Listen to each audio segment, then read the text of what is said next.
It feels crazy to say, but it has now been well over 3 years since the start of the long journey that has been Microsoft's purchasing of Activision. It really was a gigantic deal of the lovely number of 69 billion US dollars. There's so much to this acquisition that it literally has its own Wikipedia page at this point. Now, part of the lore of the Microsoft and Activision fusing together here comes the FTC, or the Federal Trade Commission. You see, they are a commission that essentially they are trying to exercise free trade in America, and they want fairness. They don't want anybody to have a monopoly on any kind of market. So they seemed to take quite a bit of an issue when Microsoft went to purchase Activision Blizzard. They saw this as perhaps Microsoft trying to get sort of like global dominance on the video game atmosphere. So basically they appealed this acquisition of Activision Blizzard from Microsoft. But what's interesting about this is that they actually appealed it before the purchase was actually finalized. They did this appeal in July of 23, and the purchase was actually made officially 3 months later in October of 23. Since then, this appeal has still been pending. Now, the whole thing with this appeal and how the FTC can go about trying to appeal something before it even happens is, you see, the FTC was basically requesting something called a preliminary injunction, which means, hey, you gotta,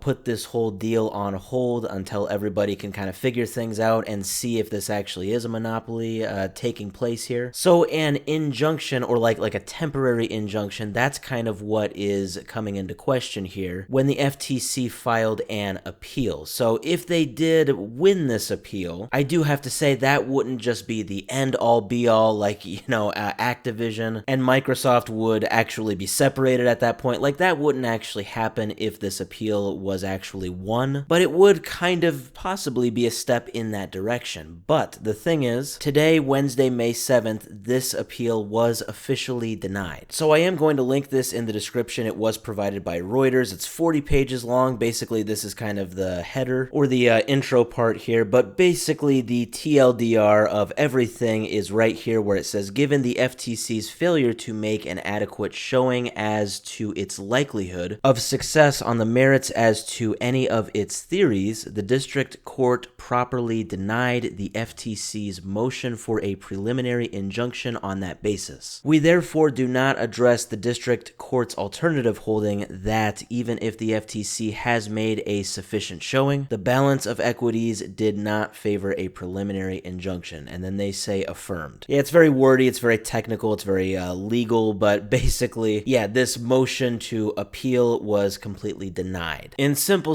terms, W Microsoft L FTC. It's about as simple as I can make it, I guess. Now, one thing that does kind of come to mind here with this whole thing is that back a few years ago when this deal started, and then eventually when the deal was finalized back in October of 23, I think it was quite reasonable to suspect or have maybe some sort of a fear, and maybe fear is not the right word, but just a healthy suspicion that, maybe something like this would happen. Like, maybe if Xbox acquired one of the biggest video game companies ever, then maybe Xbox could have just a huge hold on the rest of the gaming ecosystem. Maybe there was, a lot to that argument back then. Everything's gonna go on Xbox, and, there's gonna be nothing left for PlayStation and Nintendo. I bring that up to make the point that that argument is just completely false nowadays. It has been very much proven that this is not Xbox's strategy. They are bringing like every game pretty much at this point to